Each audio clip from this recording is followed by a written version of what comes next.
Club of Rome for this opportunity. And I have three challenges here as the day goes by. One is to say something which has not been said. I think without being repetitive, so much has been said. Second is coming so late to keep you interested. And the third is to finish it in 11 minutes. So I'll try to do all three. I think the entire matrix of discussion has been how to make people of J&K stop doing from what they are doing, make them do something new, and send things outside and compete with the rest of the market. This is one way of looking at it. I think, it's my observation of the rural economy. I have observed economy from both standpoints. I was an executive director in Securities and Exchange Board of India, where I saw how capital is accumulated and how funds are aggregated, how funds are organized. And believe me, no fund is sustainable fund and all this. Everybody deploys fund only for making money. Nobody is interested in your environment or anything. The other way would be, let us enrich, let us strengthen people of Ladakh or Jammu, Kashmir. Let them do what they are doing in a better way in the light of modern material science, not modern technology, and get others to go there and give them money. This is one thing. Now, you see, according to me, from what I have observed, hands-on rural economy, financial economy, everything is, we need a manpower-intensive and a knowledge-intensive solution and not a capital-intensive solution. Because the moment you say capital, it is not going to reach the last mile. The profit will be the motive, and there will be a lot of distortion, there will be a lot of inequality. The oft-repeated theme of Club of Rome, cluster development. Clusters of clusters, small clusters. Then profit is divided. The equity is much better. See, like in anything, they said empowerment. Somebody said Panchayati Raj, somebody said democracy. I think, from my experience in Maharashtra, what empowers people the most, where the political power and economic power are combined in one single thing, is the cooperative movement. I've seen places like Kolhapur and Solapur, where arid regions have become much more prosperous than places which are much more fertile. So therefore, that is one action point. Cooperative movement can be strengthened, they can be taught to people.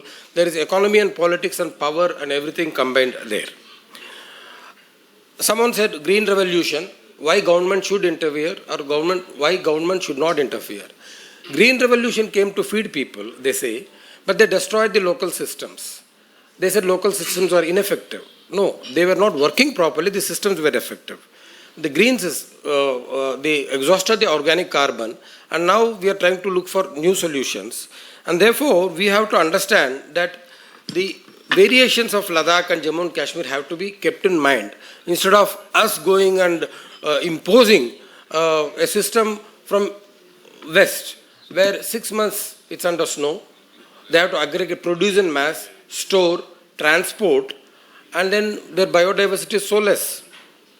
So therefore, we have to see that what works there by strengthening the local knowledge. Now, where is the local knowledge? A lot of youngsters are here. I don't know what, they must be wondering, what are we going to do in this? We are only talking what government is going to do. Now, we have under the CSIR, what is called Indigenous Technical Knowledge Portal. They record what is being done where. The weather systems are so different from district to district, place to place. Those of us who were in service those days, we were advised to study the British Gazetteer. When you go to your district, you study it. And there it is said, what are the crops, what are the animals, what are... Now we want to do everything everywhere the same. So, one, if studies the local traditions, there's a lot of low-cost solutions to health, lifestyle, and economy. So I have seen there is a foundation in Bangalore called Foundation for Revitalization of Local Health Traditions.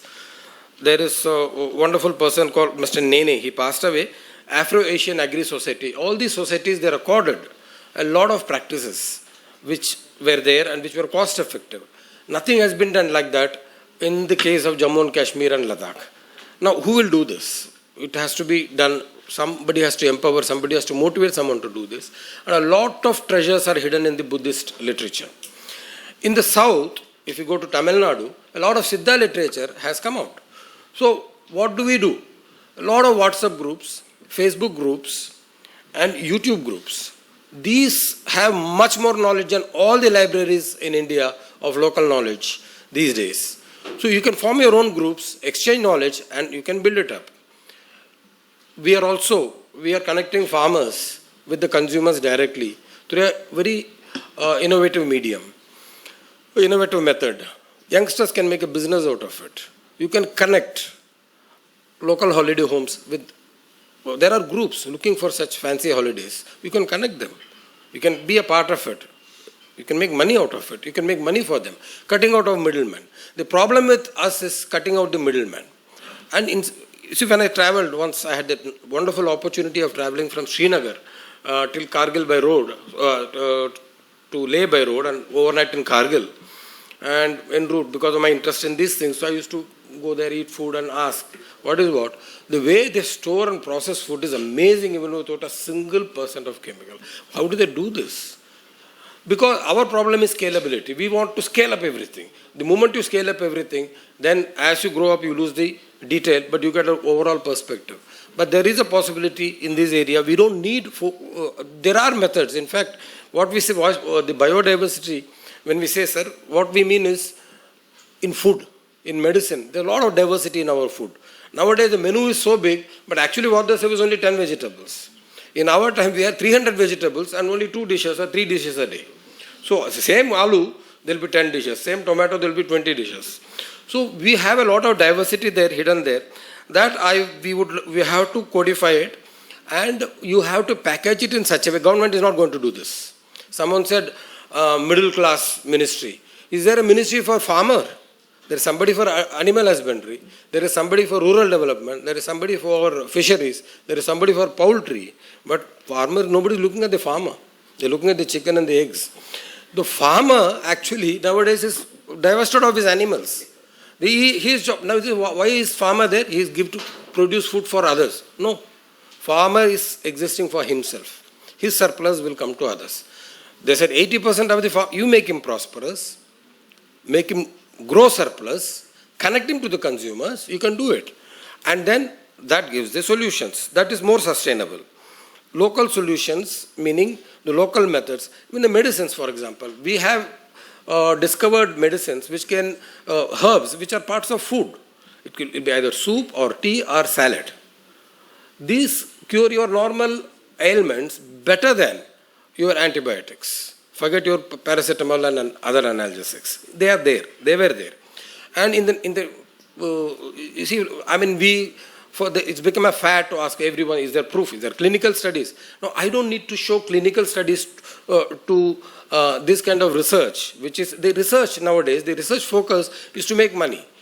The research is business driven and is not science or necessity driven. If the research is right, then the necessity is created.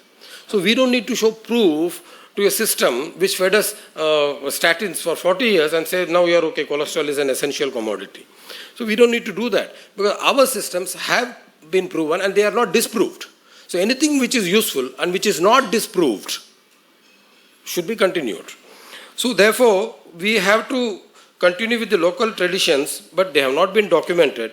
And in fact, I have an interesting story told to me by Darshan Shankar, where a French Nobel laureate, he came, and there is an Indian herb called Buawla.